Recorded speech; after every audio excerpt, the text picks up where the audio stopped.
ನಮ್ಮ ಧ್ಯಾನಕ್ಕೋಸ್ಕರವಾಗಿ ಎಫೆಸ ಪತ್ರಿಕೆ ಕಡೆಗೆ ನಮ್ಮ ಸತ್ಯವೇದವನ್ನು ನಾವು ತಿರುಗಿಸೋಣ. ಪೌಲನು ಎಫೆಸಕ್ಕೆ ಬರೆದಂಥ ಪತ್ರಿಕೆಯಿಂದ ನಾವು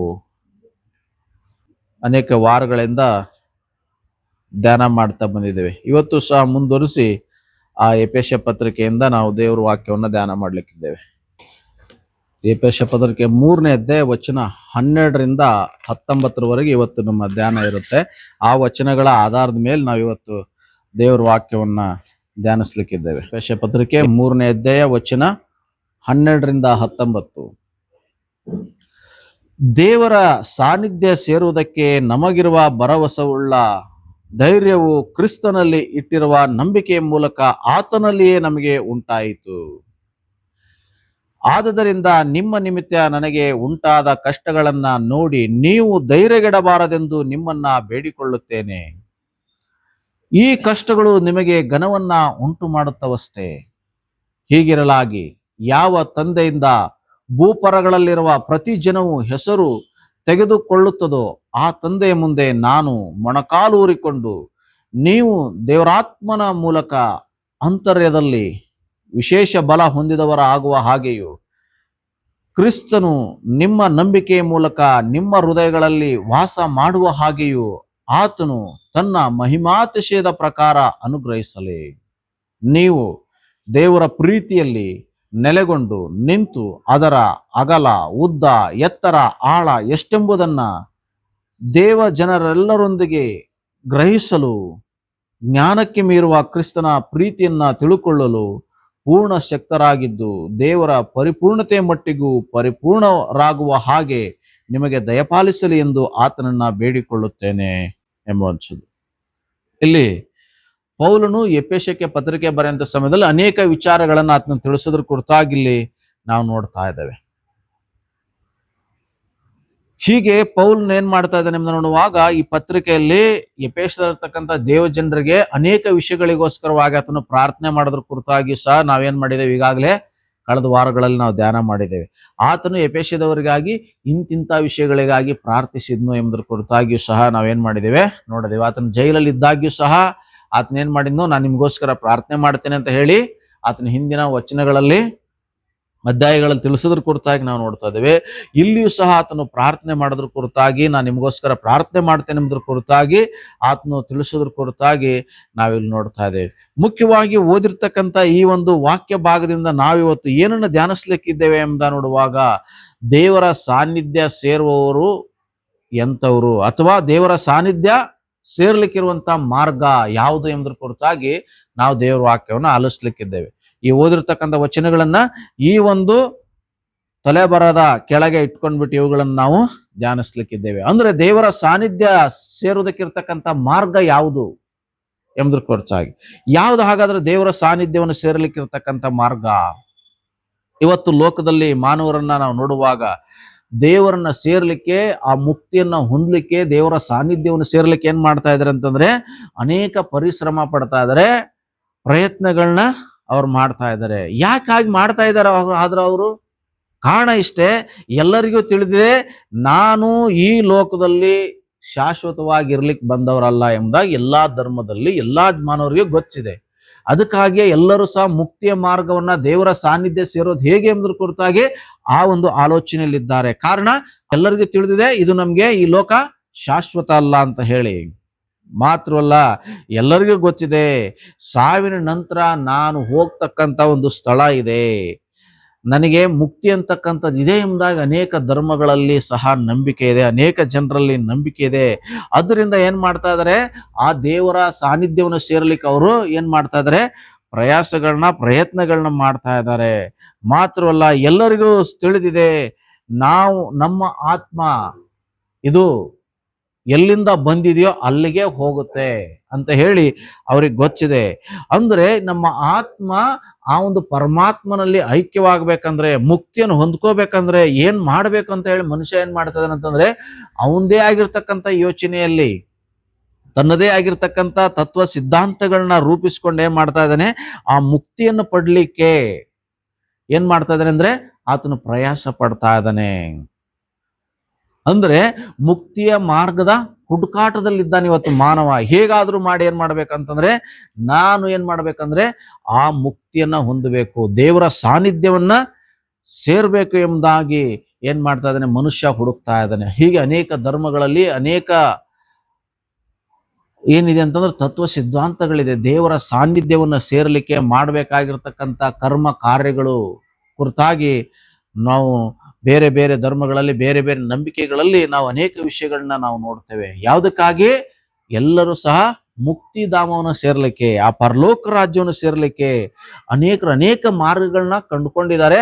ಅವುಗಳನ್ನ ಮಾಡಿದ್ರೆ ನಾವೇನ್ ಮಾಡ್ತೇವೆ, ಮುಕ್ತಿಗೆ ಹೋಗ್ತೇವೆ ಅಂತ ಹೇಳಿ ಅವ್ರು ಏನ್ ಮಾಡಿದಾರೆ ಅಂತಂದ್ರೆ ನಂಬ್ಕೊಂಡಿದ್ದಾರೆ.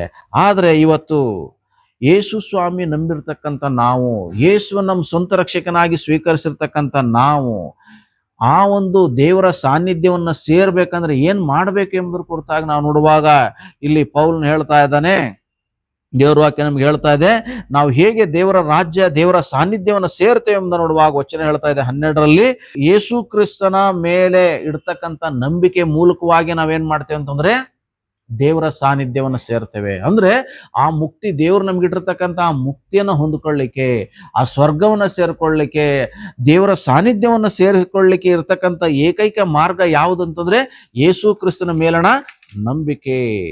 ನಾವು ಯೇಸುವನ್ನು ನಂಬೋದ್ರ ಮೂಲಕವಾಗಿ ಏನಾಗ್ತೇವಪ್ಪ ಅಂತಂದ್ರೆ ನಿತ್ಯ ಜೀವವನ್ನ ನಾವು ಹೊಂದ್ತೇವೆ. ಯಾಕಂತಂದ್ರೆ ಯೋಹಾನನ ಬರೆಸುವಾರ್ತೆ 14ನೇ ಅಧ್ಯಾಯ 6ನೇ ವಚನದಲ್ಲಿ ಯೇಸು ಸ್ವಾಮಿ ಹೇಳ್ತಾರೆ, ನಾನೇ ಮಾರ್ಗವು ಸತ್ಯವೂ ಜೀವವೂ ಆಗಿದ್ದೇನೆ ಎಂಬುದಾಗಿ. ಅಂದ್ರೆ ಆತನೇ ಮಾರ್ಗ. ಯಾವುದಕ್ಕೆ ಮಾರ್ಗ?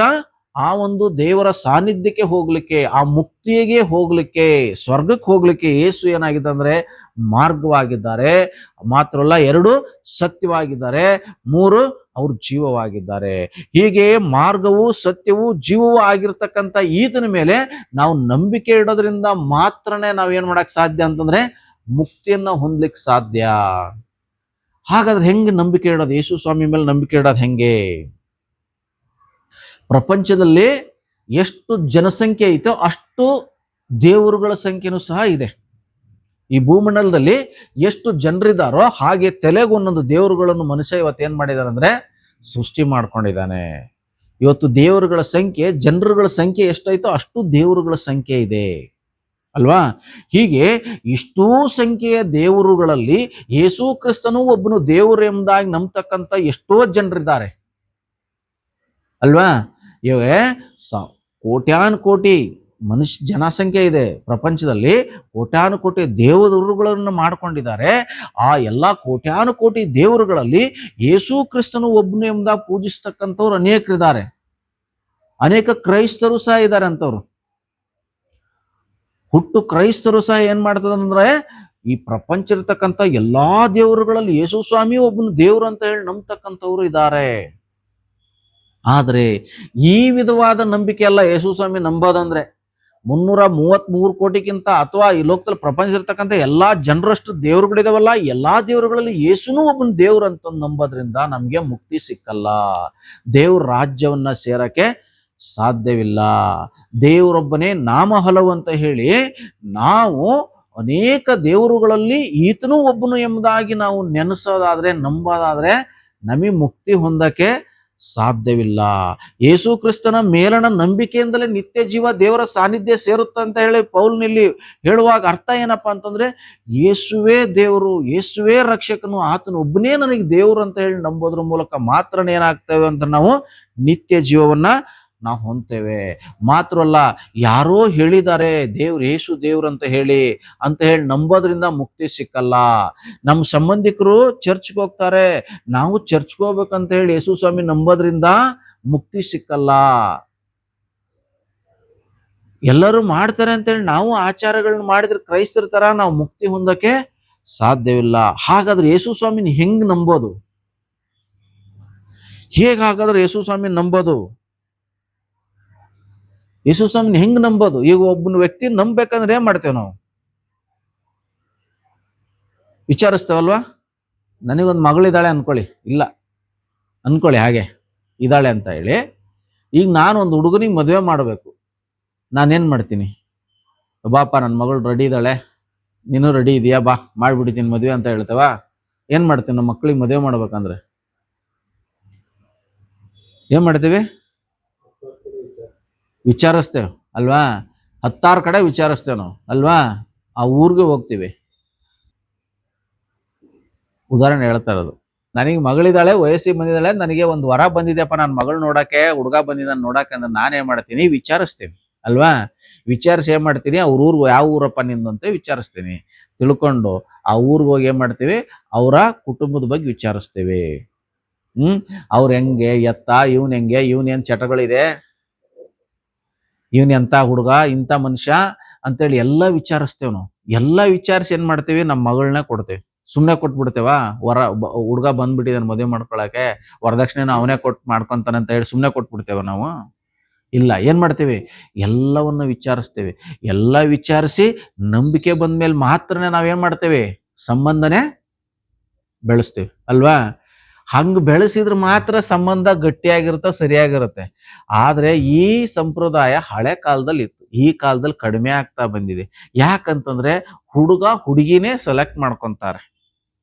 ಹುಡುಗ ಹುಡುಗಿಯನ್ನ, ಹುಡುಗಿ ಹುಡುಗನನ್ನ ಸೆಲೆಕ್ಟ್ ಮಾಡ್ಕೊಂಡು ತಂದೆ ತಾಯಿಗಳ ಸೆಲೆಕ್ಷನ್ ಇವತ್ತು ಕಡಿಮೆ ಆಗಿದೆ, ಅವ್ರವ್ರ ಸೆಲೆಕ್ಷನ್ನೇ ಜಾಸ್ತಿ ಆಗಿದೆ. ಅದಕ್ಕೇನೆ ಮದುವೆ ಆಗಿ 1 ವರ್ಷ 2 ವರ್ಷಕ್ಕೆ ಆಗಲೇ ಡೈವರ್ಸ್ಗಳು ಮಾತುನು ಬರ್ತಾ ಇದೆ. ನನಗೆ ನಿನ್ನ ಜೊತೆಗೆ ಬದುಕಕ್ ಆಗಲ್ಲಮ್ಮ ತಾಯಿ, ಬಿಟ್ಬಿಡು ನನ್ನ ಅಂತ ಹೇಳೋದು ಪರಿಸ್ಥಿತಿಗಳು ನಾವು ಈ ದಿನಗಳಲ್ಲಿ ನಾವು ನೋಡ್ತೇವೆ. ಮದುವೆ ಆಗಿ 1 ವರ್ಷ 6 ತಿಂಗಳು, ವರ್ಷಕ್ಕೇನೆ ಏನಾಗಿದೆ ಅಂದ್ರೆ ಎಷ್ಟೋ ಸಂಸಾರಗಳು ಒಡೆದೋಗ್ಬಿಟ್ಟಿದೆ, ಡೈವರ್ಸ್ ಆಗ್ಬಿಟ್ಟಿದೆ ಅವ್ರಿಗೆ. ಅವ್ರು ಮತ್ತೆ ಬೇರೆ ಬೇರೆ ದಾರಿ ನೋಡ್ಕೊಂಡಿರ್ತಕ್ಕಂಥದ್ದನ್ನ ನಾವು ನೋಡ್ತೇವೆ. ಕಾರಣ ಏನಪ್ಪಾ ಅಂತಂದ್ರೆ ಸರಿಯಾಗಿ ವಿಚಾರಿಸ್ಲಿಲ್ಲ, ಸರಿಯಾಗಿ ಅರ್ಥ ಮಾಡ್ಕೊಳ್ಳಿಲ್ಲ. ಅಟ್ರಾಕ್ಷನ್ಗೆ ಮದುವೆ ಮಾಡಿಕೊಂಡ್ರು, 6 ತಿಂಗಳು 3 ತಿಂಗಳು ಆದ್ಮೇಲೆ ಅಟ್ರಾಕ್ಷನ್ ಹೋಗ್ಬಿಡುತ್ತೆ. ಅಟ್ರಾಕ್ಷನ್ ಎಲ್ಲ ಹೋಗ್ಬಿಡುತ್ತೆ. ಮೇಲೆ ಹಚ್ಕೊಂಡ್ರ ಬಣ್ಣ ಎಲ್ಲ 3 ತಿಂಗಳು ತೊಳ್ಕೊಂಡ ತಕ್ಷಣನೇ ಹೋಗ್ಬಿಡುತ್ತೆ. ಅವನ್ ನಿಜ ರೂಪ ಕಾಣಕ್ ಸ್ಟಾರ್ಟ್ ಆಗುತ್ತೆ ಇಬ್ಬರಿಗಿನು. ಅವಾಗ ಅಯ್ಯೋ ನಾನು ಇಂಥವ್ಳು ಮಾಡ್ಕೊಂಡ, ಅಯ್ಯೋ ನಾನು ಇಂಥವ್ನು ಮಾಡ್ಕೊಂಡ ಅಂತೇಳಿ ಏನಾಗ್ತಾರೆ, ಅವಾಗ ಬಿಟ್ಟು ಹೋಗ್ತಾರೆ. ಸಂಸಾರಗಳು ಒಡೆಸೋಗ್ತವೆ. ಆಗ್ತಾ ಇದೆಯಲ್ವಾ? ಹಂಗೇನೆ ನಮ್ಮ ಜೀವನದಲ್ಲಿ ಸಹ ಯೇಸು ಸ್ವಾಮಿ ದೇವ್ರಂತ ಹೇಳಿ ಯಾರೋ ಪುಂಗಿದಾಸ ಹೇಳಿದಾನಂತ ಹೇಳಿ ನಾವು ನಂಬೋದಲ್ಲ.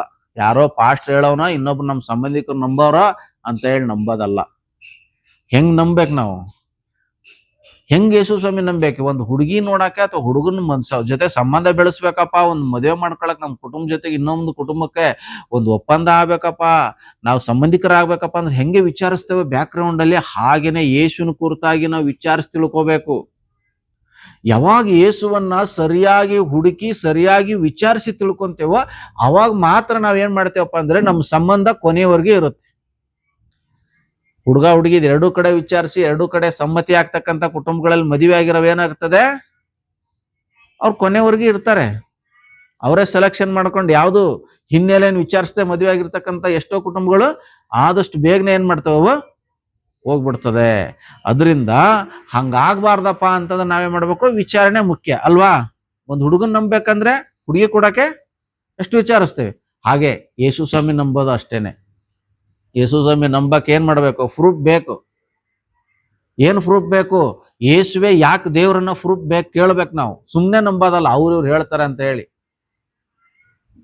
ಯೇಸು ಸ್ವಾಮಿ ಯಾಕೆ ದೇವರು, ಆತನ ಹೆಂಗ್ ಹುಟ್ಟಿದ, ಆತನ ಊರು ಯಾವುದು, ಆತನ ತಂದೆ ತಾಯಿಗಳು ಯಾರು, ಆತನ ಏನ್ ಮಾಡ್ದ ಹುಟ್ಟಿ, ದೇವ್ರ ಹಂಚ್ಗಳಂತ ಕ್ವಾಲಿಟೀಸ್ ಏನಿದೆ ಆತನಿಗೆ, ಆತನ ಯಾಕೆ ಸಿಲುಬೆಲ್ ಸತ್ತ, ಆತನ ಯಾಕೆ ಸಮಾಧಿಗೆ ಹೋದ, ಸಮಾಧಿಯಿಂದ ಯಾಕೆ 3ನೇ ದಿನದಲ್ಲಿ ಎದ್ದು ಬಂದ, ಮತ್ತೆ ಯಾಕೆ ಪರಲೋಕಕ್ಕೆ ಇರೋದ, ಇವೆಲ್ಲ ತಿಳ್ಕೊಬೇಕು. ಯೇಸು ಸ್ವಾಮಿನೇ ದೇವ್ರಂತ ಸುಮ್ಮನೆ ಯಾರೋ ಹೇಳಿದ್ರಂತ ಹೇಳಿ ನಂಬ್ತಾರೆ ಕೆಲವರು. ನಿನಗೆ ಕಾಯಿಲೆ ವಾಸಿ ಆಗುತ್ತಮ್ಮ, ನಿನಗೆ ಅದು ಹೋಗುತ್ತೆ ಇದು ಹೋಗುತ್ತೆ, ರೋಗ ಸ್ವಸ್ಥ ಆಗ್ಬಿಡುತ್ತೆ, ಹಂಗಾಗುತ್ತೆ ಹಿಂಗಾಗುತ್ತೆ ಅಂತ ಹೇಳಿದಾಗ ಏನ್ ಮಾಡ್ತಾರೆ, ಅನೇಕರು ಯೇಸು ಸ್ವಾಮಿಗೆ ಬರ್ತಾರೆ, ಚರ್ಚಿಗೆ ಬರ್ತಾರೆ. 6 ತಿಂಗಳು 3 ತಿಂಗಳು ಬರ್ತಾರೆ. ಕೆಲವೊಂದ್ಸರಿ ಕರ್ತನ ಅವ್ರನ್ನ ಗುಣನೂ ಪಡಿಸ್ತಾರೆ, ಕೆಲವೊಂದ್ಸರಿ ಗುಣನೂ ಆಗಲ್ಲ. ಅವಾಗ ಏನ್ ಮಾಡ್ತಾರೆ ಅವರು, ಬಾಪ ಇಲ್ಲೇನೈತೆ ಅಂತೇಳಿ ಮತ್ತೆ ಹಿಂದೆ ಹೋಗ್ತಾರೆ. ಯಾಕೆ ಹೋಗ್ತಾರೆ ಇವರು ಸಂಬಂಧ ದೇವ್ರ ಜೊತೆಗೆ ಉಳ್ಕೊಳ್ಳಿಲ್ಲ, ಇಲ್ಲಿ ಸಭೆಯಲ್ಲಿ ಸಂಬಂಧ ಉಳ್ಕೊಳ್ಳಿಲ್ಲ. ಯಾಕಪ್ಪ ಅಂತಂದ್ರೆ ಇವ್ರು ಯೇಸು ಸ್ವಾಮಿನ ಹೆಂಗ್ ನಂಬಿದ್ದಾರೆ, ಏನೂ ವಿಚಾರಿಸ್ತೆ ನಂಬಿಬಿಟ್ಟಿದ್ದಾರೆ. ಏನೋ ಅಲ್ಪ ಸ್ವಲ್ಪ ಅವ್ರು ಹೇಳ್ತಾರೆ ಇವ್ರು ಹೇಳ್ತಾರೆ, ಅವ್ರು ಹೋಗ್ತಾರೆ ಇವ್ರು ಹೋಗ್ತಾರೆ, ಅವ್ರು ಹೋಗ್ತಾರೆ ಅಂತ ಹೇಳಿ ಒಳ್ಳೇದಾಗಿದೆ ಅಂತೆ, ಅವ್ರ ದೇವ್ರು ನಂಬಿರೋದಕ್ಕೆ ಹಿಂಗಾಗಿದೆ ಅಂತೆ ಹಂಗಾಗಿದೆ ಅಂತ ಹೇಳಿ ಈ ಕಥೆಗಳನ್ನ ಕೇಳಿ ನಂಬಿರೋದ್ರಿಂದ ಇವ್ರು ಏನ್ ಮಾಡ್ತಾರೆ, ಇವ್ರು ಕ್ರಿಸ್ತ ನಂಬಿಕೆಯಲ್ಲಿ ಇಲ್ದೇನೆ ಬೇಗನೆ ಕ್ರಿಸ್ತ ನಂಬಿಕೆನ ಕಳ್ಕೊಂಡು ಏನ್ ಮಾಡ್ತಾರೆ, ಮತ್ತೆ ಹೋಗ್ಬಿಡ್ತಾರೆ. ಹಾಗಾಗ್ಬಾರ್ದು. ನಾವು ಯೇಸು ಸ್ವಾಮಿನ ಹೆಂಗ್ ನಂಬೇಕಪ್ಪ ಅಂದ್ರೆ ಎಲ್ಲ ವಿಚಾರಿಸ್ಬೇಕು. ಯೇಸು ಸ್ವಾಮಿ ಯಾಕೆ ದೇವರಾಗಿದ್ದಾನೆ ಅಂತ ಹೇಳಿ. ಇವತ್ತು ನೀವಿನ್ನೂ ಯಾರು ವಿಚಾರಿಸಿಲ್ಲಪ್ಪ ಅಂದ್ರೆ ಬೈಬಲಲ್ಲಿ ವಿಚಾರಣೆ ಐತಿ ಎಲ್ಲ. ನಿಮ್ಮ ವಿಚಾರಣೆ ಏನಪ್ಪಾ ಅಂತಂದ್ರೆ ಮತ್ತಾಯ, ಮಾರ್ಕ, ಲೂಕ, ಯೋಹಾನನ್ ಬರೆದ ಸುವಾರ್ತೆಗಳಲ್ಲಿ, ನೀವು ಅಪೊಸ್ತಲ ಕೃತ್ಯಗಳಲ್ಲಿ ಇವೆಲ್ಲವನ್ನ ನೀವು ಓದ್ಬಿಟ್ರೆ ಯೇಸು ಸ್ವಾಮಿ ಬಗ್ಗೆ ನಿಮಗೆ ಯೇಸು ಸ್ವಾಮಿ ಯಾಕೆ ದೇವರು ಅನ್ನೋದಕ್ಕೆ ಅಲ್ಲೆಲ್ಲ ಇದೆ, ಪ್ರೂಫ್ ಇದೆ. ಅಲ್ಲಿ ನೀವು ಕ್ವಶನ್ ಕೇಳ್ಕೊಂಡು ಓದ್ಕೊಂಡು ಹೋಗಿ, ಯಾಕೆ ನೀನು ಯೇಸು ಸ್ವಾಮಿ ದೇವರು, ನೀನ್ ಹೆಂಗ್ ಹುಟ್ಟಿದಿ ಅಂದ್ರೆ ಅದಕ್ಕೆ ಎಲ್ಲದಕ್ಕೂ ಏನಿದೆ ದೇವ್ರ ವಾಕ್ಯದಲ್ಲಿ ನಮಗೆ ಪ್ರೂಫ್ ಸಿಕ್ಕುತ್ತೆ. ಹಂಗೆ ಸರಿಯಾಗಿ ವಿಚಾರಿಸಿ ನಾವು ಯೇಸು ಸ್ವಾಮಿ ನಂಬಿದ್ರೆ ಏನಾಗ್ತೇವಪ್ಪ ಅಂದ್ರೆ ನಾವು ಕೊನೆಯವರೆಗೂ ಏನ್ ಮಾಡ್ತೇವಪ್ಪ ಅಂತಂದ್ರೆ ದೇವ್ರ ನಂಬಿಕೆಯಲ್ಲಿ ಇರುತ್ತೆ, ಬಿದ್ದೋಗಲ್ಲ. ಇವತ್ತು ಅನೇಕ ಪಾಸ್ಟರ್ಗಳು ಬಿದ್ದೋಗಿದ್ದಾರೆ, ವಿಶ್ವಾಸಿಗಳು ಬಿದ್ದೋಗಿದ್ದಾರೆ. ಅವರು ಮತ್ತೆ ಹಳೆ ಜೀವಿತಕ್ಕೆ ಹೋಗಿದಾರ ಅಂದ್ರೆ ಏನ್ ಅರ್ಥ? ಅವರು ಸರಿಯಾಗಿ ವಿಚಾರಿಸಿ ಸ್ವಾಮಿ ನಂಬಲಿಲ್ಲ. ಏನೋ ಒಂದು ಆಸೆ ಇಟ್ಕೊಂಡು, ಏನೋ ಒಂದು ನಿರೀಕ್ಷೆ ಇಟ್ಕೊಂಡು ಬಂದ್ರು, ಆದ್ರೆ ಅದು ಆಗದೆ ಇದ್ದಾಗ ಅವ್ರು ಹಿಂದೆ ಹೋದ್ರು. ಹಂಗೇನೆ ಅನೇಕ ಕುಟುಂಬಗಳು ಸಹ ಹಾಗೇನೆ ಏನೋ ನಿರೀಕ್ಷೆ ಇಟ್ಕೊಂಡು ಮದುವೆ ಮಾಡ್ಕೊಂಡಿರ್ತಾರೆ, ಹಂಗಾಗಿಲ್ಲ ಅಂದಾಗ ಒಡೆದೋಗ್ಬಿಡುತ್ತೆ. ಹಂಗಾಗ್ಬಾರ್ದು. ವಿಚಾರಿಸ್ಬೇಕು. ಯಾವ್ದ್ರ ಬಗ್ಗೆ? ಪ್ರತಿಯೊಂದ್ರ ಬಗ್ಗೆ ವಿಚಾರಣೆ ಮಾಡಿ ನಾವು ದೇವ್ರನ್ನ ಬೇಕು. ಈ ಉದಾಹರಣೆ, ಹುಡುಗ ಹುಡುಗಿದ ಮದುವೆ ಸಂಬಂಧ ಏನಕ್ಕೆ ಹೇಳಿದ್ನಪ್ಪ ಅಂದ್ರೆ ನಾವು ಕ್ರಿಸ್ತನ ನಂಬಕ್ಕೆ ಅಷ್ಟೇನೆ, ಸಂಬಂಧಗಳ ಬಗ್ಗೆ ಮಾತಾಡ್ತಾ ಇಲ್ಲ ನಾವು ಇವಾಗ. ನಾವ್ ಹೆಂಗೆ ದೇವರ ಸಾನ್ನಿಧ್ಯ ಸೇರ್ತೇವಪ್ಪ ಅಂದ್ರೆ ಯೇಸು ಕ್ರಿಸ್ತನ ಮೇಲಣ ನಂಬಿಕೆಯಿಂದಲೇ. ಹೆಂಗ್ ನಂಬೇಕು ನಾವು? ಆತನ ಈ ತರ ವಿಚಾರಿಸಿ ಆತನ ಸರಿಯಾಗಿ ಅರ್ಥ ಮಾಡ್ಕೊಂಡು ನಂಬೇಕು ನಾವು. ಯಾಕಂದ್ರೆ ಅಲ್ಲಿ ವಾಕ್ಯದಲ್ಲಿ ಏನ್ ಹೇಳ್ತದೆ 18ನೇ ವಚನದಲ್ಲಿ, ನೀವು ದೇವರ ಪ್ರೀತಿಯಲ್ಲಿ ನೆನೆಗೊಂಡು ನಿಂತು ಅದರ ಉದ್ದ, ಅಗಲ, ಎತ್ತರ ಎಷ್ಟೆಂಬುದನ್ನ ನೀವೇನ್ ಮಾಡ್ಬೇಕು ಅಂತಂದ್ರೆ ತಿಳ್ಕೋಬೇಕು. ಅದಕ್ಕೆ ನಾನು ನಿಮ್ಗೋಸ್ಕರ ಪ್ರಾರ್ಥನೆ ಮಾಡ್ತೇನೆ ಅಂತ ಹೇಳಿ ಪೌಲ್ ಹೇಳೋದ್ರ ಬಗ್ಗೆ ನಾವು ನೋಡ್ತಾ ಇದ್ದೇವೆ. ಹಂಗೆ ಇವೆಲ್ಲ ವಿಚಾರಿಸ್ಕೊಂಡು ನಾವೇನ್ ಮಾಡ್ಬೇಕು? ಸ್ವಾಮಿಯನ್ನ ನಂಬಬೇಕು. ಯಾವಾಗ ನಾವು ಆ ರೀತಿಯಾಗಿ ನಂಬ್ತೇವೋ ಅವಾಗ ಏನ್ ಮಾಡ್ತೇವಪ್ಪ ಅಂತಂದ್ರೆ ನಾವು ಯಾವುದೇ ಕಾರಣಕ್ಕೂ ನಂಬಿಕೆಯನ್ನು ಕಳ್ಕೊಳ್ಳಲ್ಲ. ನಾವು ಕ್ರಿಸ್ತನೆಂಬ ದ್ರಾಕ್ಷ ಬೆಳೆಯಲ್ಲಿ ಚೆನ್ನಾಗಿ ಅಂಟ್ಕೊಂಡಿರ್ತೇವೆ, ಫಲ ಕೊಡ್ತೇವೆ. ಅವಾಗ ನಮಗೆ ಗೊತ್ತಾಗುತ್ತೆ ದೇವ್ರು ಎಂತವನು ಅಂತ ಹೇಳಿ, ದೇವ್ರ ಪ್ರೀತಿ ಎಂಥದ್ದು, ಆ ದೇವ್ರ ಪ್ರೀತಿ ಎಷ್ಟು ಎತ್ತರ ಇದೆ, ಎಷ್ಟು ಅಗಲ ಇದೆ, ಎಷ್ಟು ಉದ್ದ ಇದೆ, ಎಷ್ಟು ಆಳ ಇದೆ ಅಂತ ಹೇಳಿ ದೇವ್ರ ಬಗ್ಗೆ ನಾವು ಅರ್ಥ ಮಾಡ್ಕೊಳಕ್ಕಾಗುತ್ತೆ. ಈ ರೀತಿಯಾಗಿ ಸರಿಯಾಗಿರ್ತಕ್ಕಂಥ ನಂಬಿಕೆ ಬರ್ಬೇಕಂದ್ರೆ, ಈಗ ಸರಿಯಾಗಿರ್ತಕ್ಕಂಥ ಕರ್ತನ ಪ್ರೀತಿನ ಅರ್ಥ ಮಾಡ್ಕೋಬೇಕಪ್ಪ ಅಂತಂದ್ರೆ ಏನ್ ಮಾಡ್ಬೇಕು? ನಾವು ಈ ರೀತಿಯಾಗಿ ನಂಬೇಕು. ಆ ರೀತಿಯಾಗಿ ನಂಬೋದ್ರಿಂದ ಮಾತ್ರ ನಿತ್ಯ ಜೀವ ಹೊಂತಾರೆ. ಇಲ್ಲ ಅಂತಂದ್ರೆ ಯಾರೋ ಏನೋ ಹೇಳ್ತಾರೆ, ಅವ್ರು ಹಾಗೆ ಹೇಳ್ತಾರೆ, ಇವ್ರು ಹೀಗೆ ಹೇಳ್ತಾರೆ ಅಂತ ಹೇಳಿ ಸುಮ್ಮನೆ ನಂಬಿದ್ರೆ ಸುಮ್ಮನೆ ಅವರು 6 ತಿಂಗಳು, ವರ್ಷ, 10 ವರ್ಷ, 15 ವರ್ಷ ಒಟ್ಟು ಸಾಯದೊಳಗಾಗಿ ಯೇಸು ಸ್ವಾಮಿನ ಬಿಟ್ಟು ಹೋಗೋದು ಗ್ಯಾರಂಟಿ. ಯಾರು ಯೇಸುವನ್ನ ಸರಿಯಾಗಿ ವಿಚಾರಿಸಿ ಪರಿಪೂರ್ಣವಾಗಿ ತಿಳ್ಕೊಂಡು ಆತನ ಮೇಲೆ ನಂಬಿಕೆ ಇಡದೆ ಅರ್ಧಂಬರ್ಧ ತಿಳ್ಕೊಂಡು ನಂಬಿಕೆ ಇಟ್ಟಿರ್ತಾರ, ಅವರು ಯಾವಾಗಾದ್ರೂ ಒಂದು ದಿನ ಬಿದ್ದು ಹೋಗ್ತಾರೆ, ಅವ್ರು ನಿತ್ಯ ಜೀವ ಸೇರಲ್ಲ. ನಾವೆಲ್ಲರೂ ಯೇಸು ಸ್ವಾಮಿ ಮೇಲೆ ನಂಬಿಕೆ ಇಟ್ಟಿರೋದು ಏನಕ್ಕೆ ಅಂದ್ರೆ ಆ ನಿತ್ಯ ಜೀವ ಹೊಂದಕ್ಕೋಸ್ಕರ. ಈ ಭೂಲೋಕದ ಸೌಕರ್ಯಗಳನ್ನ ನಿರೀಕ್ಷಿಸಿ ಅಲ್ಲ, ಈ ಭೂಲೋಕದ ಅನುಕೂಲತೆಗಾಗಿ ನಾವ್ ಯಾರು ಸಹ ಯೇಸುವನ್ನ ನಂಬಲಿಲ್ಲ. ಹಾಗೆ ನಂಬ್ರಿ ಅಂತ ಹೇಳಿ ಬೈಬಲ್ಲು ಸಹ ಹೇಳಲ್ಲ. ಈ ಲೋಕದ ಸೌಲಭ್ಯಗಳಿಗಾಗಿ, ಈ ಲೋಕದ ಸೌಖ್ಯಕ್ಕಾಗಿ ನನ್ನ ಬಳಿಗೆ ಬನ್ರಿ ಅಂತ ಹೇಳಿ ಯೇಸು ಸ್ವಾಮಿ ಯಾರನ್ನೂ ಎಂದೂ ಕರೀಲಿಲ್ಲ. ಯೇಸುವಿನ ಶಿಷ್ಯರು ಸಹ ಕರೀಲಿಲ್ಲ, ಬನ್ರಿ ನಿಮಗೆ ಒಳ್ಳೇದ್ ಮಾಡ್ತೇವೆ, ಚೆನ್ನಾಗಿರ್ತೀರಾ, ಸಮೃದ್ಧಿಯಾಗಿರ್ತೀರಾ ಅಂತ ಹೇಳಿ ಯೇಸು ಸ್ವಾಮಿಯ ಶಿಷ್ಯರು ಸಹ ಕರೀಲಿಲ್ಲ. ಎಲ್ಲರೂ ಹೇಳಿದ್ದೊಂದೇನೆ, ಆ ಮುಕ್ತಿಯ ಮಾರ್ಗ. ಹೀಗೆ ಯೇಸು ಸ್ವಾಮಿ ನಂಬಕ್ಕೂ ವಿಧಾನ ಇದೆ. ನಂಬಲಿಕ್ಕಿರ್ತಕ್ಕಂಥ ಸರಿಯಾದ ವಿಧಾನದಲ್ಲಿ ಸರಿಯಾಗಿ ನಾವು ತಿಳ್ಕೊಂಡು ಆತನ ಮೇಲೆ ನಂಬಿಕೆ ಇಡೋದಾದ್ರೆ ನಾವು ನಿತ್ಯ ಜೀವ ಹೊಂತೇವೆ. ಇಲ್ಲ ಅಂತಂದ್ರೆ ನಿತ್ಯ ಜೀವನ ಹೊಂದಕ್ಕೆ ಸಾಧ್ಯವಿಲ್ಲ. ಆದ್ರೆ ಅನೇಕರು ಇವತ್ತು ಅಂತವ್ರೇ ಇದ್ದಾರೆ, ಅರ್ಧಂಬರ್ಧ ತಿಳ್ಕೊಂಡು ಅರ್ಧಂಬರ್ಧ ದೇವ್ರ ಮೇಲೆ ನಂಬಿಕೆ ಇಟ್ಟು ಈ ಕಡೆ ಆ ಕಡೆನೂ ಇಲ್ಲ, ಈ ಕಡೆನೂ ಇಲ್ಲ, 2 ದೋಣಿ ಮೇಲೆ ಕಾಲಿಟ್ಟಿರ್ತಕ್ಕಂಥ ಎಷ್ಟೋ ಜನರಿದ್ದಾರೆ. ಅದರಿಂದ ಅಂಥವ್ರು ಆಗ್ಬಾರ್ದು. ಹಾಗೆ ಆಗದಾದ್ರೆ ಏನಾಗ್ತೇವಪ್ಪ ಅಂತಂದ್ರೆ ನಾವು ನಿತ್ಯ ಜೀವ ಹೊಂದಕ್ಕೆ, ದೇವರ ಸಾನ್ನಿಧ್ಯವನ್ನು ಸೇರಕ್ಕೆ ಸಾಧ್ಯವಿಲ್ಲ. ಇನ್ನು ಎರಡನೇದಾಗಿ ನಾವು ದೇವರ ಸಾನ್ನಿಧ್ಯವನ್ನು ಸೇರ್ಲಿಕ್ಕಿರ್ತಕ್ಕಂಥ ಏಕೈಕ ಮಾರ್ಗ ಎರಡನೇದು ಯಾವುದೆಂಬುದು ನೋಡುವಾಗ ಅಲ್ಲಿ ವಾಕ್ಯ ಹೇಳ್ತಾ ಇದೆ, ಈ ಕಷ್ಟಗಳು ನಿಮಗೆ ಘನವನ್ನ ಉಂಟು ಮಾಡುತ್ತವಷ್ಟೇ ಅಂತ ಹೇಳಿ. ಅಂದ್ರೆ ಇಲ್ಲಿ ಪೌಲನು 13ನೇ ವಚನದಲ್ಲಿ ಹೇಳ್ತದಾನೆ, ನಿಮ್ಮ ನಿಮಿತ್ತ ನನಗೆ ಉಂಟಾದ ಕಷ್ಟಗಳನ್ನ ನೋಡಿ ನೀವು ಧೈರ್ಯಗೆಡಬಾರದೆಂದು ನಿಮ್ಮನ್ನ ಬೇಡಿಕೊಳ್ಳುತ್ತೇನೆ.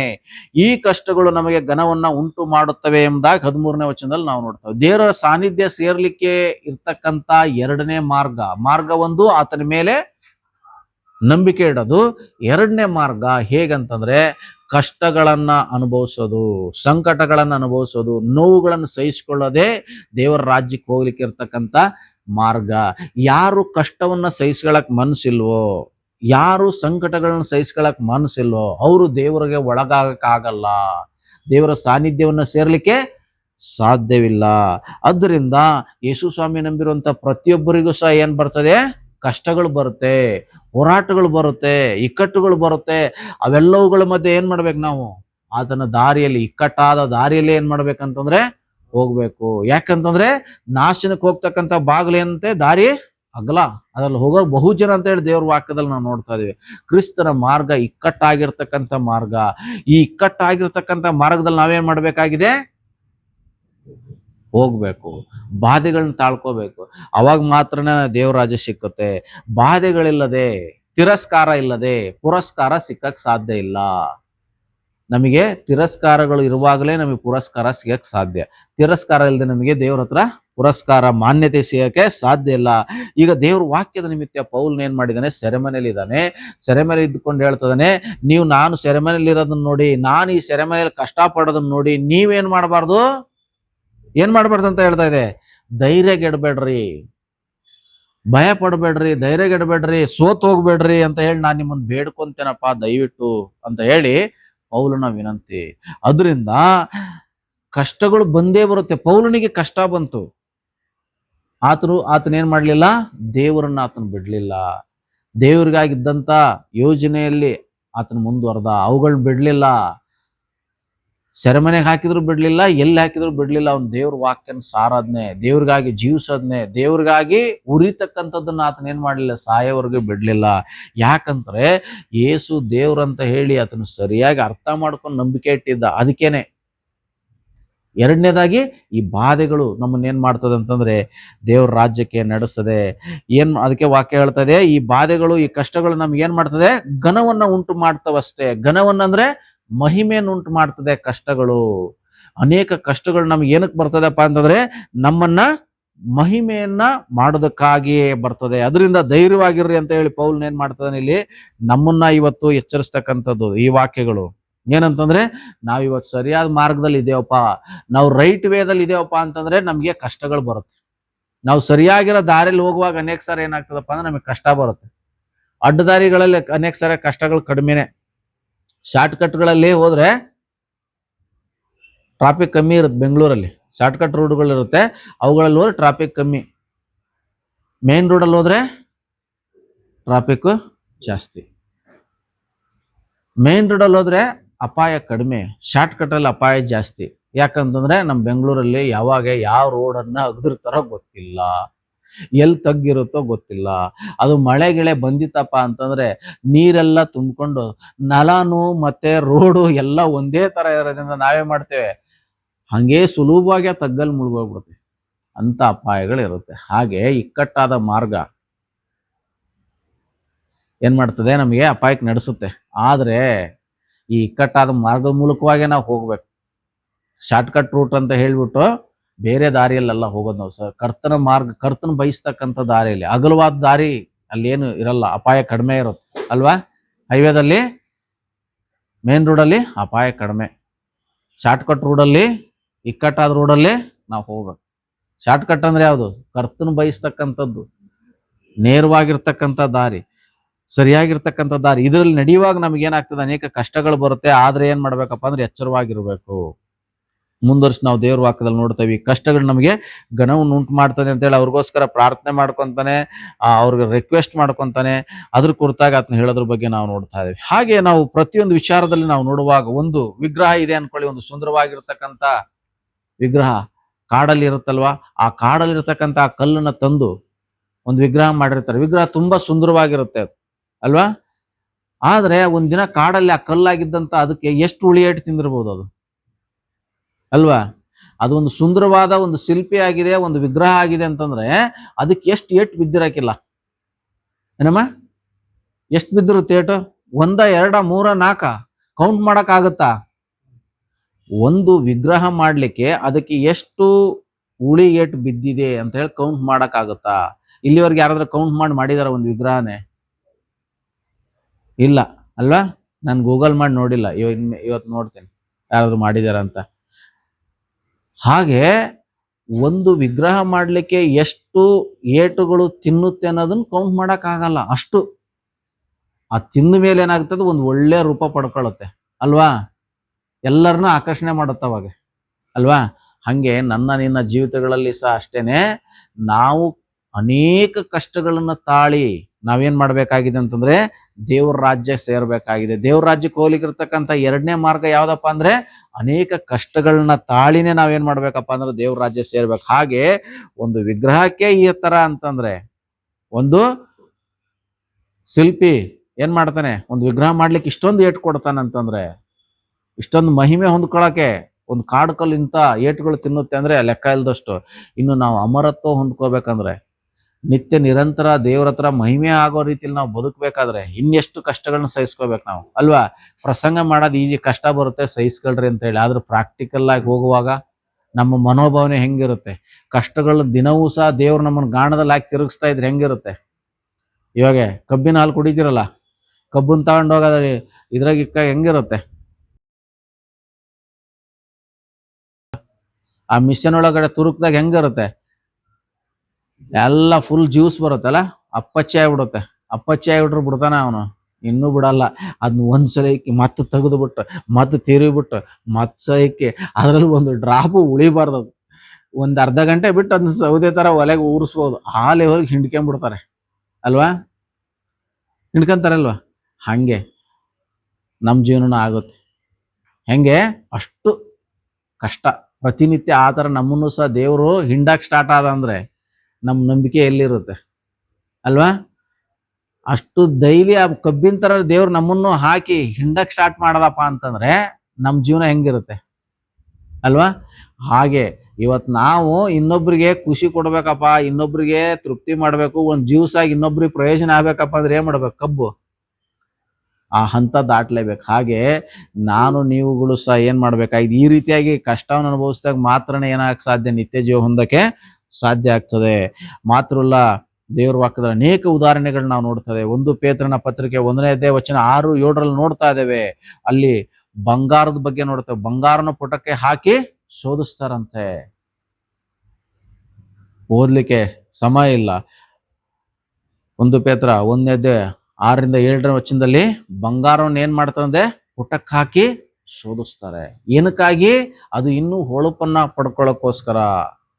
ಅವಾಗ ಏನಾಗ್ತದೆ? ಅದಕ್ಕೆ ಸುಡ್ಬೇಕಾಗುತ್ತೆ, ಅದಕ್ಕೆ ಏಟು ಬೀಳುತ್ತೆ, ಎಲ್ಲಾ ತರ ಹಿಂಸೆಗೊಳಗಾಗುತ್ತೆ, ಅಲ್ವಾ? ಅವಾಗ ಮಾತ್ರ ಒಂದು ಮೌಲ್ಯವಾಗಿರ್ತಕ್ಕಂಥ ಬಂಗಾರ ನಮಗೆ ಸಿಕ್ಕಕ್ಕೆ ಸಾಧ್ಯ. ಹಾಗೆ ಇವತ್ತು ನಮ್ಮ ನಂಬಿಕೆಗೆ ಏನಾಗ್ತದೆ? ಈ ಬಂಗಾರಕ್ಕೆ ಹೆಂಗ್ ಪುಟಕ್ಕಾಗಿ ಶೋಧಿಸಣೆ ಆಗ್ತದೆ, ಹಾಗೆ ನಮ್ಮ ನಂಬಿಕೆ ಏನಾಗ್ತದೆ? ಈ ತರ ಶೋಧನೆ ಆಗುತ್ತೆ, ಈ ತರ ಕಷ್ಟ ಬರುತ್ತೆ, ಹೋರಾಟ ಬರುತ್ತೆ, ನೋವು ಬರುತ್ತೆ. ಇವುಗಳನ್ನ ತಾಳ್ಕೊಂಡ್ರೆ ಮಾತ್ರನ ನಾವು ದೇವರ ಸಾನ್ನಿಧ್ಯವನ್ನು ಸೇರಕ್ಕಾಗುತ್ತೆ, ಇಲ್ಲಾಂದ್ರೆ ಸೇರಕ್ಕಾಗಲ್ಲ. ಅದಕ್ಕೇನೆ ವಚನದಲ್ಲಿ ಸ್ಪಷ್ಟವಾಗಿ ಹೇಳ್ತದೆ, ಕಷ್ಟಗಳು ನಮಗೆ ಮಹಿಮೆಯನ್ನು ಉಂಟು ಮಾಡ್ತದೆ, ಘನವನ್ನು ಉಂಟು ಮಾಡ್ತದೆ ಎಂಬುದಾಗಿ. ಹಾಗೆ ಅಬ್ರಾಮನ ಕುರಿತಾಗಿ ನೋಡಿ, ಅಬ್ರಾಮನ್ ಏನ್ ಮಾಡಿದ್ನು? ದೇವ್ರು ಕರೆದ ತಕ್ಷಣನೇ ಬಂದನು, ದೇವ್ರ ಸೊಳಕ್ ವಿಧೇಯನಾದ, ದೇವರಲ್ಲಿ ಭಯಭಕ್ತಿಯಿಂದ ಜೀವಿಸಿದ್ನು. ಅವನಿಗೆ ಅನೇಕ ಕಷ್ಟಗಳು ಬಂತು. ಅಬ್ರಾಮನಿಗೆ ಅನೇಕ ಕಷ್ಟಗಳು ಬಂತು. ಮುಪ್ಪಿನ ಪ್ರಾಯದಲ್ಲಿ ಒಂದು ಮಗನ್ ಕೊಡ್ತಾನೆ, ಆ ಮಗನ ಯಜ್ಞ ಕೊಡು ಅಂತ ಕೇಳ್ತಾನೆ. ಅವಾಗಲೂ ಸಹ ಯಜ್ಞ ಮಾಡಕ್ಕೂ ಸಹ ಅಬ್ರಾಮ ಮುಂದಾಗ್ತಾನೆ, ಅಲ್ವಾ? ಹೀಗೆ ದೇವ್ರ ಕೊನೆಗೆ ಯಜ್ಞ ಮಾಡಿದ್ರಂಗೆ ತಡದ. ಆದ್ರೆ ಎಷ್ಟೊಂದು ಕಷ್ಟಗಳು ಅವನ ಜೀವಿತನ ಓದುವಾಗ ಅಷ್ಟೊಂದು ಮಾಡಿದ, ಆದ್ರೆ ಏನು ಪ್ರತಿಫಲ ಸಿಕ್ತು? ಇವತ್ತು ನಾವು ಅಬ್ರಾಹ್ಮಣ ಸಂತತಿ, ಯೇಸು ಸ್ವಾಮಿ ಅಬ್ರಾಹ್ಮಣ ಸಂತತಿಯಲ್ಲೇ ಹುಟ್ಟಿ ಬಂದ್ರು ಎಂಬ ದೇವ್ರ ವಾಕ್ಯದಲ್ಲಿ ನೋಡ್ತೇವೆ. ಆತನಿಗೆ ಹೇಳ್ತಾರೆ ಆದಿಕಾಂಡ 12ನೇ ಅಧ್ಯಾಯದಲ್ಲಿ, ನಿನ್ನನ್ನ ಬಹು ಜನಾಂಗಗಳಿಗೆ ಆಶೀರ್ವಾದ ನಿಧಿಯಾಗಿ ಮಾಡ್ತೇನೆ ಅಂತ ಹೇಳಿದ್ರು. ಹಂಗೆ ನಾವು ಅನೇಕರಿಗೆ ಆಶೀರ್ವಾದ ಉಂಟಾಗ್ಬೇಕಪ್ಪ ಅಂದ್ರೆ ಅನೇಕ ಕಷ್ಟಗಳನ್ನ ಸಹಿಸ್ಕೊಳ್ಳೇಬೇಕು. ಮತ್ತೆ ಆತನ ಜನರೇಷನ್ ಅಲ್ಲಿ ಮುಂದುವರಿಸಿ ಬರುವಂತ ಯಾಕೋಬನ ಬಗ್ಗೆ ನಾವು ನೋಡ್ತಾ ಇದ್ದೇವೆ. ಯಾಕೋಬನ್ ಎಷ್ಟೋ ಕಷ್ಟಗಳನ್ನ ಅನುಭವಿಸಿದ. ತಿಳಿದೇ ಇರ್ತಕ್ಕಂಥ ದೇಶಕ್ಕೆ ಹೋಗಿ ಅಲ್ಲಿ ಅವ್ರ ಮಾವನ ಕುರಿ ಕಾದ, ಅಲ್ಲಿ ಅನೇಕ ಕಷ್ಟಪಟ್ಟ, ಕೊನೆಗೆ ದೇವರೊಂದಿಗೆ ಹೋರಾಡಿ ಏನ್ ಮಾಡಿದ್ನಪ್ಪ ಅಂದ್ರೆ ಎಲ್ಲಾ ಕಷ್ಟಗಳ ಮಧ್ಯೆ ಅವನ್ ದೇವ್ರ ಕಡೆ ತಿರ್ಕೊಂಡು ಅವನೇನ್ ಮಾಡಿದ್ನಂತಂದ್ರೆ, ಯಾಕೋಬನಿಗೆ ದೇವ್ರು ಇಸ್ರಾಯೇಲ್ ಅಂತ ಹೇಳಿ ಹೆಸರು ಕೊಡ್ತಾರೆ. ಇಸ್ರಾಯೇಲ್ ಅಂತಂದ್ರೆ ಬಹು ಜನಾಂಗಗಳಿಗೆ ತಂದೆ ಅಂತೇಳಿ. ಯಾಕೋಬ ಅಂದ್ರೆ ವಂಚಕ ಅಂತ ಹೇಳಿ ಅವನ ಹೆಸರನ್ನು ಬದಲಾಯಿಸ್ತಾರೆ ದೇವ್ರು. ಹಾಗೆ ಯಾಕೋಬನ ಅನೇಕ ಕಷ್ಟಗಳನ್ನ ಅನುಭವಿಸಿದ. ಕೊನೆಗೆ ಆ ಕಷ್ಟಗಳ ಮಧ್ಯೆ ಅವನು ದೇವರು ಮೆಚ್ಚ ರೀತಿಯಲ್ಲಿ ಜೀವಿಸಿದ್ರಿಂದ ಕೊನೆಗೆ ಅವನಿಗೆ ಏನ್ ಮಾಡ್ತಾನೆ? ಅವನು ದೇವರಿಂದ ಮಹಿಮೆಯನ್ನು ಹೊಂದ್ತಾನೆ. ಕಷ್ಟಗಳು ಏನ್ ಮಾಡ್ತಪ್ಪ ಅಂತ ಅನ್ನೋದು ಆತನಿಗೆ ಮಹಿಮೆಯನ್ನ ತಂದು ಕೊಡ್ತು. ಯೋಸೇಫನ ಬಗ್ಗೆ ನಾವು ಅನೇಕ ಸಾರಿ ಕೇಳಿಸ್ಕೊಂಡಿದ್ದೇವೆ. ಯೋಸೇಫ್ ಅನೇಕ ವಿಧದಲ್ಲಿ ಆತನ ಏನ್ ಮಾಡಿದ್ನು? ಕಷ್ಟನೇ ಅನುಭವಿಸಿದ್ನು. ಎಲ್ಲಾ ಕಷ್ಟ ಅವನು ಮನೆಯಿಂದ ಹಿಡಿದು ಆ ಒಂದು ಪೋಟಿಫರನ ಮನೆ, ಐಗುಪ್ತ ದೇಶ ಎಷ್ಟು ಕಷ್ಟಗಳು, 1 2 3 4 ಕೌಂಟ್ ಮಾಡ್ಕೊಂಡ್ರೆ ಎಷ್ಟೊಂದು ಕಷ್ಟಗಳು. ಆದ್ರೆ ಆ ಎಲ್ಲಾ ಕಷ್ಟಗಳ ಮಧ್ಯೆ ದೇವ್ರೇನ್ ಮಾಡಿದ್ರು, ಕೊನೆಗೆ ಆತನಿಗೆ ಆ ದೇಶದ ಪ್ರಧಾನಿಯಾಗಿ ಮಾಡಿದ್ರು ಅಲ್ವಾ. ಹಾಗೆ ಹೇಳ್ತಾ ಹೋದ್ರೆ ಇನ್ನೂ ಸಾವಿರಾರು ಭಕ್ತರ ಬಗ್ಗೆ ನಾವು ನೋಡ್ತೇವೆ. ಇವರೆಲ್ಲರೂ ಏನ್ ಮಾಡಿದ್ರಪ್ಪ ಅಂತಂದ್ರೆ ಅನೇಕ ಕಷ್ಟಗಳನ್ನ ಅವರು ಅನುಭವಿಸಿದ್ರು. ಆ ಕಷ್ಟಗಳನ್ನ ಯಾಕೆ ಅನುಭವಿಸಿದ್ರಪ್ಪ ಅಂತಂದ್ರೆ ಅವ್ರಿಗೊಂದು ನಿರೀಕ್ಷೆ ಇತ್ತು. ಆ ನಿರೀಕ್ಷೆ ಇದ್ದಿದ್ರಿಂದ ಏನ್ ಮಾಡಿದ್ರು ಅಂತಂದ್ರೆ ಅವರು ಕಷ್ಟಗಳನ್ನ ಅನುಭವಿಸಿದ್ರೆ. ಇವತ್ತು ನಾನು ನೀವುಗಳು ಸಹ ಏನ್ ಮಾಡ್ಬೇಕಾಗಿದೆ ಅಂದ್ರೆ ಈ ಕಷ್ಟಗಳನ್ನ ಅನುಭವಿಸೇ ನಾವು ನಿತ್ಯ ಜೀವನ ಹೊಂದಬೇಕಾಗಿದೆ. ಇವತ್ತು ಪ್ರಸಂಗ ಮಾಡಿದ್ದೀನಲ್ವಾ, ನನಗೆ ಈ ಕ್ಷಣದಿಂದ ಸ್ಟಾರ್ಟ್ ಆಗುತ್ತೆ ಕಾರ್ಯ ದೇವ್ರು ಮಾಡಕ್ಕೆ. ನೀನ್ ಜನರಿಗೆಲ್ಲ ಹೇಳದಲ್ಲ, ನೀನ್ ಹೆಂಗ್ ಸಹಿಸ್ಕೊಂತಿ ಅಂತ ಹೇಳಿ ಈ ಕ್ಷಣದಿಂದ ನನಗೆ ಕಾರ್ಯ ಸ್ಟಾರ್ಟ್ ಆಗುತ್ತೆ. ಸೈತಾನ ದೇವ್ರು ಇಬ್ರು ಸೇರ್ಬಿಟ್ಟು ಏನ್ ಮಾಡ್ತಾರೆ, ಪ್ರಯೋಗ ಮಾಡ್ತಾರೆ. ಮಂಜುನಾಥ್ ಹೆಂಗ್ ಕಷ್ಟ ಸಹಿಸ್ಕೊಂತಾನ ನೋಡೋಣ ಇರು ಅಂತ ಹೇಳಿ. ಹಾಗೆ ನಿಮ್ಗೂ ನನಗೆ ಎಲ್ಲರಿಗೂ ಅಷ್ಟೇನೆ.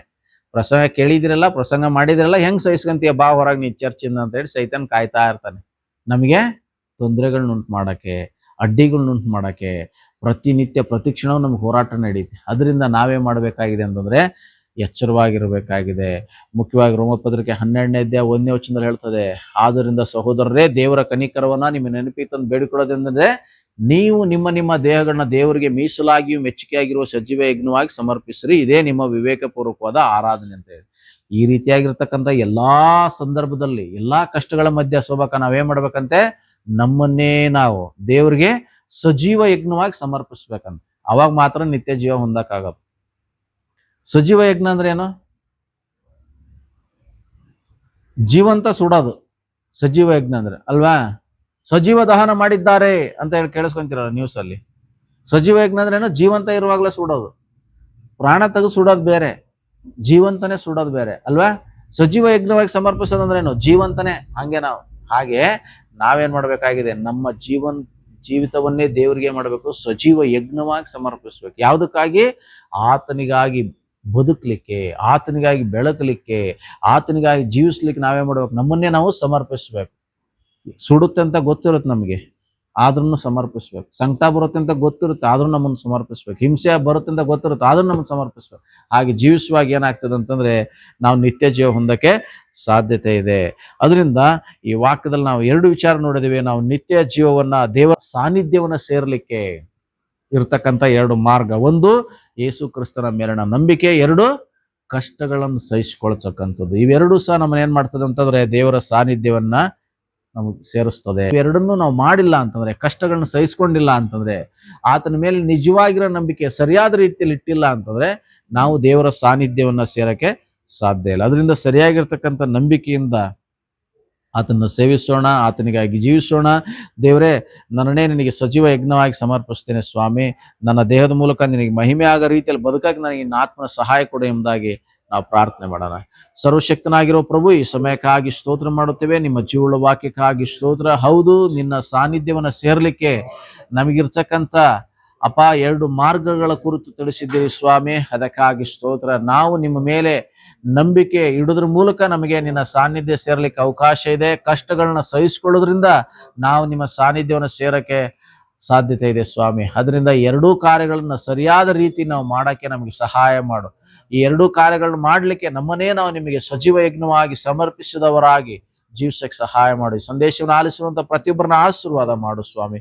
ಪ್ರತಿಯೊಬ್ಬರು ತಮ್ಮನ್ನ ನಿಮಗೆ ಒಪ್ಪಿಸಿಕೊಟ್ಟವರಾಗಿ, ಬಿಟ್ಟುಕೊಟ್ಟವರಾಗಿ ಬದುಕಲಿಕ್ಕೆ, ನಿಮ್ಮಿಂದ ಪಡೆದುಕೊಳ್ಬೇಕಾಗಿರ್ತಕ್ಕಂಥ ಆ ಒಂದು ನಿತ್ಯ ಜೀವನ ಹೊಂದಿಕೊಳ್ಳುವಂತೆ ಕೃಪೆ ಮಾಡು ಎಂಬುದಾಗಿ ನಿಮ್ಮಲ್ಲಿ ನಾವು ಪ್ರಾರ್ಥಿಸ್ತೇವೆ. ಇಲ್ಲಿ ಬಂದಿರೋ ಪ್ರತಿಯೊಬ್ಬರನ್ನ ಆಶೀರ್ವಾದ ಮಾಡು. ನಮ್ಮೆಲ್ಲರಿರ್ತಕ್ಕಂಥ ಎಲ್ಲ ಆತ್ಮಿಕ, ಶಾರೀರಿಕ, ಆರ್ಥಿಕ ಕೊರತೆಗಳು ನಿಮ್ಮ ಪ್ರಭಾವಿಸಿರತಕ್ಕ ಹಾಗೆ ನೀಗಿಸು. ನಮ್ಮೆಲ್ಲರನ್ನ ಭಯದಲ್ಲಿ, ಭಕ್ತಿಯಲ್ಲಿ, ನಂಬಿಕೆಯಲ್ಲಿ ಅಭಿವೃದ್ಧಿಪಡಿಸು. ನಿನ್ನ ವಾಕ್ಯದ ಮೂಲಕ ನಮ್ಮೊಟ್ಟಿಗೆ ಮಾತನಾಡಿದ್ದಕ್ಕಾಗಿ ಸ್ತೋತ್ರ ಸ್ವಾಮಿ. ಇವುಗಳನ್ನ ಯಾವಾಗಲೂ ಮೆಲುಕು ಹಾಕುತ್ತಾ ಇವುಗಳ ಮೂಲಕವಾಗಿ ಅನುದಿನವೂ ಬಲ ಹೊಂದಕ್ಕೆ ಸಹಾಯ ಮಾಡು. ನಮಗೆ ಕಷ್ಟಗಳು ಬರುವಾಗ, ಸಂಕಟಗಳು ಬರುವಾಗ, ಇಕ್ಕಟ್ಟುಗಳು ಬರುವಾಗ, ನಿಂದೆಗಳು ಬರುವಾಗ ಈ ಮಾತುಗಳನ್ನ ಜ್ಞಾಪಕ ಮಾಡಿಕೊಂಡವರಾಗಿ ನಾವು ಬಲ ಹೊಂದುತ್ತಾ ಅನೇಕರನ್ನ ಬಲಪಡಿಸಕ್ಕೆ ಮುಂದೆ ಸಾಗಲಿಕ್ಕೆ ಸಹಾಯ ಮಾಡು. ಇಲ್ಲಿವರೆಗೆ ನಮ್ಮ ನಂಬಿಕೆಯನ್ನು ಕಾಪಾಡಿಕೊಂಡಿದ್ದೇವೆ ಸ್ವಾಮಿ. ಇನ್ನು ಮುಂದೆಯೂ ನಮ್ಮ ನಂಬಿಕೆಯನ್ನು ಕಾಪಾಡಿಕೊಳ್ಳುವಂತೆ ನಿನ್ನ ಆತ್ಮ ಸಹಾಯ ನಮ್ಮೆಲ್ಲರಿಗೂ ಅನುಗ್ರಹಿಸು ಎಂದು ಯೇಸುವಿನ ಮೂಲಕವಾಗಿ ಪ್ರಾರ್ಥಿಸುತ್ತೇವೆ ಪರಲೋಕ ತಂದೆಯೇ, ಆಮೇನ್. ಈ ಸಂದೇಶ ನಿಮಗೆ ಆಶೀರ್ವಾದಕರವಾಗಿದ್ದರೆ ದೇವರಿಗೆ ಮಹಿಮೆ ಮಾಡಿ ನಿಮ್ಮ ಸ್ನೇಹಿತರೊಂದಿಗೆ ಇದನ್ನು ಹಂಚಿಕೊಳ್ಳೋದ್ರ ಮೂಲಕವಾಗಿ ಅವರು ಸಹ ಆತ್ಮಿಕವಾಗಿ ಬಲ ಹೊಂದಲಿಕ್ಕೆ ಪ್ರೋತ್ಸಾಹಿಸಬೇಕಾಗಿ ವಿನಂತಿಸಿಕೊಳ್ತೇನೆ.